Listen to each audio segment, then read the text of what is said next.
Student आपके सामने जो वीडियो है वो एक क्लास 10th मैथ्स से रिलेटेड है। वैसे भी ये बहुत सारे कंपटीशन में इस तरीके की सवालें आती हैं तब भी लगा सकते हैं, लेकिन ये स्पेशल क्लास 10 के लिए है जो कि आपका पार्ट है। आपकी ये सीरीज चल रही है दो चर वाले रैखिक समीकरण का। आपका आज ये तीसरी सवाल है 3.3 का। ये आपका तीसरी सवाल यहाँ पर इस तरीके रोमन अंक में लिखा गया है 3। तो आज आपकी तीसरी सवाल है। पहली सवाल और दूसरी सवाल मैंने उसको लगा दिया है, जो कि आपको इसके पहले जो पहला आई कार्ड यहाँ पर आएगा वो दूसरी सवाल का मिलेगा, और जब दूसरी सवाल का वीडियो देखेंगे तो उसके बाद उसी में भी वैसे आई कार्ड आएगा तो पहली वीडियो हो जाएगी पहली सवाल का। जब 3-4 सवाल इसमें के पूरा हो जाएंगे उसके बाद हम तीनों चारों सवालों को एक ही वीडियो में बताएंगे। ओके, तो यहाँ पर इसको आपको लगाने में अगर प्रॉब्लम होती है, नहीं आता है तो चिंता मत करिए, आपको आराम से आ जाएगा। ऐसा नहीं है, बस आपको थोड़ा बहुत हिसाब किताब करना आना चाहिए। ये बीजगणित की चीजें हैं, नहीं समझ में आ रहा है कोई बात नहीं, देखा जाएगा, अभी आएगा। तो हम सबसे पहले एक चीज को समझते हैं, वो चीज क्या है। देखिए, अगर आप कोई चीज खरीदने जा रहे हैं, पक्का कोई चीज खरीदने जा रहे हैं, तो आप ये बताइए जो चीज खरीदेंगे उसकी कोई ना कोई संख्या होगी, चाहे एक लें, दो लें, तीन लें, चार लें, और उसका कुछ ना कुछ कीमत होगा, मतलब उसका कुछ ना कोई कास्ट होगा, किसी न किसी कीमत से मिलेगा। तो आप ये बताइए, अगर आप मान लीजिए लेने जा रहे हैं गेंद ही, एक गेंद ले रहे हैं, और वो गेंद अगर आपकी 10 रुपए की है, कितने रुपए की है? 10 रुपये। तो आप खुद बताइए कितने रुपए पड़ेगा? 30 रुपए पड़ेगा ना? कैसे 30 रुपए पड़ेगा? आप समझिए कि एक गेंद का 10 रुपए, तो 3 गेंद का अगर करेंगे तो पक्का है कि यही 10 रुपए में 3 का गुणा होगा। मतलब एक गेंद जितने रुपए की होगी उसी में आप 3 का गुणा कर दीजिए। संख्या जितनी बढ़ेगी संख्या का गुणा करिए, बस यही काम करना है। रुपए बढ़े तो संख्या में, संख्या और कीमत, वस्तु का कितनी क्वांटिटी है उसको और वस्तु की कीमत दोनों को गुणा करेंगे तो उसकी हमें कीमत मिलेगी, ठीक है, जिससे गुणा। तो इसी तरीके से अगर 10 रुपए की थी और 3 गेंद खरीद रहे हैं तो 10 ये 30 रुपए की। बहुत सारे लोग उसको जोड़ते हैं ये, लेकिन अब हमें गेंद का मूल्य ही नहीं पता है, यहाँ पर यही काम समझना है। तो इस चीज को समझिए। देखिए, बोला जा रहा है क्रिकेट टीम में कोच ने 7 बल्ले 6 गेंद, यहाँ पर पॉइंट ध्यान दीजिए, 7 बल्ला 6 गेंद अगर खरीद रहा है तो 38 रुपए दे रहा है। उसी के बाद वही 3 बल्ला अगर 5 गेंद खरीद रहा है तो 750 रुपए, 1750 रुपए दे रहा है। मतलब अगर इस अनुपात में अगर गेंद और बल्ला खरीद रहे हैं तो 38 रुपए देना पड़ रहा है। अगर इस अनुपात में खरीद रहे हैं तो उन्हें 1750 रुपए देना पड़ रहा है, क्योंकि देखिए अनुपात सभी में चेंज है, इसमें 3 है, 5 है, इसमें 7 है, 6 है, तो कुछ कम ज्यादा है तो रेट भी कम ज्यादा है। लेकिन ये तो नहीं क्लियर है कि गेंद कितने की है और बल्ला कितने की, यही निकालना है। प्रत्येक गेंद का मूल्य ज्ञात करना है। बल्ला और गेंद दोनों का मूल्य हम निकाल सकते हैं, निकाल लेंगे, और जिसकी जरूरत है उसको आंसर हम लिखेंगे। तो यहाँ पर हम क्या करते हैं, हमें गेंद का मूल्य और उसका मूल्य पता नहीं है तो हम मान लेंगे, क्या लिखेंगे, माना, ठीक है, माना एक गेंद, पहले बल्ला है तो बल्ला लिखिए, एक बल्ला बराबर x रुपए, x रुपए का बल्ला है, और गेंद y रुपए है। कितने रुपए? x रुपए और y रुपए दोनों का हो गया। मान लिए कि गेंद की कीमत x रुपया है और बल्ले की कीमत y रुपए है, ठीक है। और सेम देखिए, एक गेंद था तो इसमें हमें 1 रुपए करना पड़ा था, मतलब एक गेंद से कीमत, तो एक कितना आएगा, 10 के अंदर 10 ही आएगा, और इसका कितना आ जाएगा, 10 यहाँ 30 रुपए आ जाएगा। समझ रहे हो ना? तो अब आप दिमाग लगाइए कि अगर आपके पास x रुपए की गेंद है और आप 7 बल्ले ले रहे हैं, x रुपए का बल्ला है और 7 बल्ला ले रहे हैं, तो 7 और x का गुणा करेंगे तो 7x हो जाएगा, ये जाहिर बात है। तो यहाँ पर हम क्या करेंगे, बल्ले की कीमत, बल्ले की कीमत प्लस गेंद की कीमत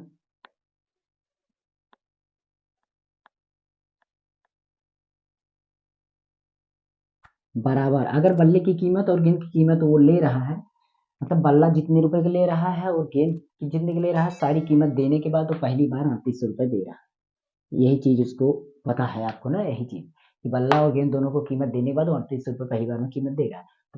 अब अगर ये बताइए x रुपए का बल्ला है, 7 बल्ला खरीद रहा है तो 7x होगा, और अगर गेंद देख रहे हैं y रुपए की गेंद है और 5 गेंद खरीद रहा है, 6 गेंद खरीद रहा है तो 6y रुपए हो जाए, और कुल मिलाकर 38 रुपए।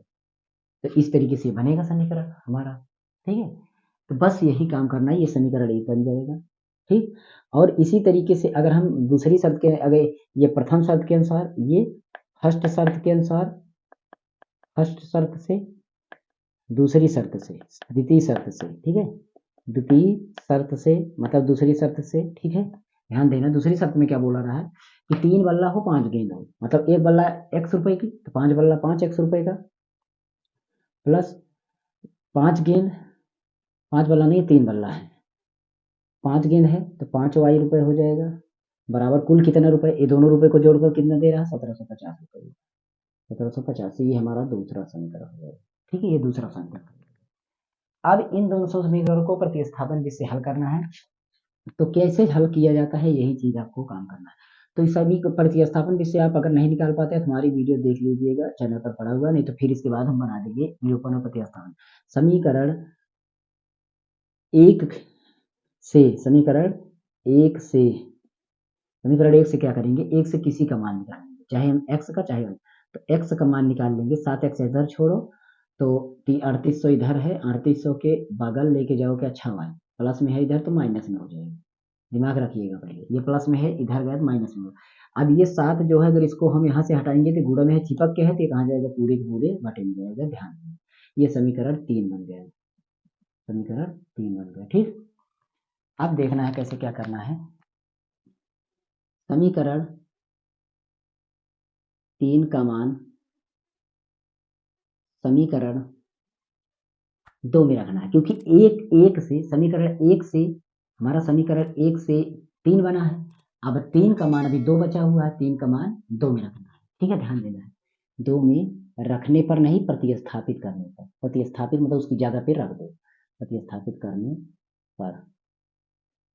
तो देखिए समीकरण 2 हमारा ये है, 3 है, यक्स यहाँ पर है तो यहीं पर ये पूरा वैल्यू रख देना और ब्रेकेट में रखना, 3800 माइनस 6y बटा 7 बराबर, ब्रेकेट बंद, प्लस 5y। अब ध्यान देना, 3 मैंने 3 लिखा, x की जगह मैंने पूरा पूरा उठा के रख दिया, फिर प्लस लिखा, 5 5 लिखा, y लिखा, बराबर 750, बराबर 1750, यानी 1750।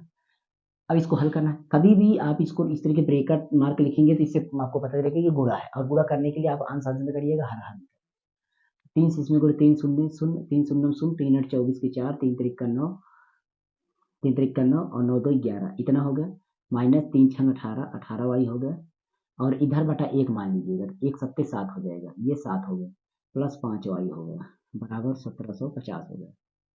ये भिन्न में है, इसको भिन्न में मान के लगा लो, बस यही काम, इसको बटा 1 मान के लगा, इसका गुणा इसमें कर दो, इसका गुणा इसमें कर दो, सिंपल। इस एक का गुणा करेंगे कुछ भी नहीं चेंज होगा। ठीक, माइ प्लस 7 पचे 35, ये हो जाएगा, और इसका इसका कर लीजिएगा, 7 इक्के 7, बस बराबर 1750। अब ये भिन्न में है तो इसको भी भिन्न मान लो, अपने आप एक लिखना नहीं, बस मानने के लिए। अब इसको उठा के पूरा यहाँ गुणा कर लो, इसको उठा के पूरा यहाँ गुणा करो, हर को गायब हो जाए, जब बराबर किधर होगा, इसका रूल में हम बताएं, उसको देखना टाइम लगे, तो इसमें कुछ बदलेगा नहीं, एक का गुणा होगा, ये इधर आएगा तो,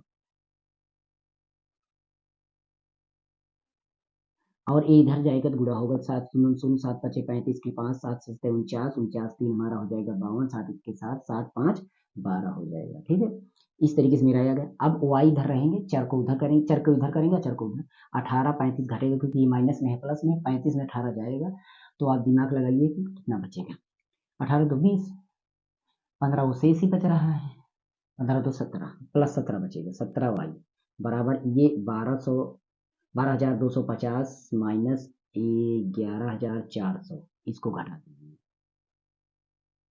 तो घटाइए, 0 में गया 0, 5 में 0 गया 5, 2 में से 4 गया नहीं जाएगा, 12 में से 4 गया 8, बचा यहाँ पर 11 गिना कुछ नहीं, 850 है।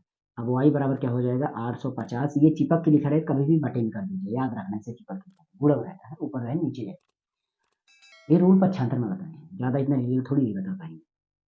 17 पचे 85 और 17 शून्य शून्य, y बराबर 50 आ गया। अब क्या करना है, y का मान यहाँ पर, y का मान समीकरण किस में रखना है, अब बताइए, उससे बना ये वाला तीसरा समीकरण जो बना है, इसमें बच रहा, y का मान समीकरण 3 में रखने पर, रखने पर समीकरण 3 में रख रहे हैं, x बराबर 3800 माइनस 6 कितना है, -6। वाई यहीं पर है, वहीं पर रख दो 50। अब बटा में क्या है, बटा में 7 है, 7 रख दो। अब इसको हल करो, 3800 तो 3800 ही रहेगा, माइनस 6 पंचे 30 यानी 300 आ जाएगा।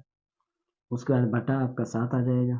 अगर इसको हल करेंगे तो 3800 में 300 चला जाएगा तो 3500 बचेगा। 3500 को 7 से काटेंगे तो 7 पचे 35, कुल मिलाकर कितना बच जाएगा, 500। x बराबर कितना आ गया, 500। और यहाँ पर y बराबर कितना आ गया, 50। तो अतः कीमत जो है x किसको माने थे, बल्ले को, इसकी कीमत आ गई 500 रुपये और इसकी कीमत आ गई 50 रुपये। अब आप सेट करके देख लीजिए कि सही है सवाल की गलत। कैसे देखिए यहाँ पर आके, कहाँ पर, इसी संख्या में 7 बल्ला, मतलब बल्ले की कीमत कितनी है, 50 रुपये, तो 500 रुपये। तो आप देखिए 7 पचे 35, तो यही हो गया। 6 गेंद है, गेंद कीमत 50 रुपये है, तो 6 पंचे 30, 35 3 38 हो गया ना। बाकी चेक कर लीजिए, हो जाएगा। तो इस तरीके से आपकी सवाल थी। और कोई दिक्कत हो कमेंट कर देना, हो सके चैनल को सब्सक्राइब कर बेल आइकन कर देना, और मेरे सेकंड चैनल को भी जरूर सब्सक्राइब करिए। डिस्क्रिप्शन में लिंक मिलेगी, नहीं मास्टर जी मोबाइल टेक चैनल सर्च करिए। थोड़ा सा बुखार है इसलिए बोलने में दिक्कत हो रही है। बुखार है, बहुत हीट बुखार है, फिर भी मैं वीडियो को बना रहा हूँ। और बहुत सारी वीडियो बना पर कोई रिस्पॉन्स नहीं देता है। मैं भी अपना काम कर रहा हूँ। टीचिंग मेरा एक पैशन है, और साथ ही साथ मैं टीचिंग, इसी में टेक्नोलॉजी में टीचिंग कराता हूँ। मोबाइल कंप्यूटर ये सब देखेंगे तो बाकी इच्छा लोगों की है, जो भी रिस्पॉन्स देते हैं। वैसे ऐसे वो चीज़ें हमने यहाँ पर बताए हैं जो बहुत सारे नहीं बताते। हम एकदम ईजी बताए हैं, क्या इसमें कमी है, कुछ कमी नहीं। लेकिन इससे खराब कोई बताएगा, उसको लाइक शेयर कमेंट सब मिलेगा, लेकिन हमें कोई नहीं करता। प्लीज़ जरूर सपोर्ट करिए। Okay, thanks for watching.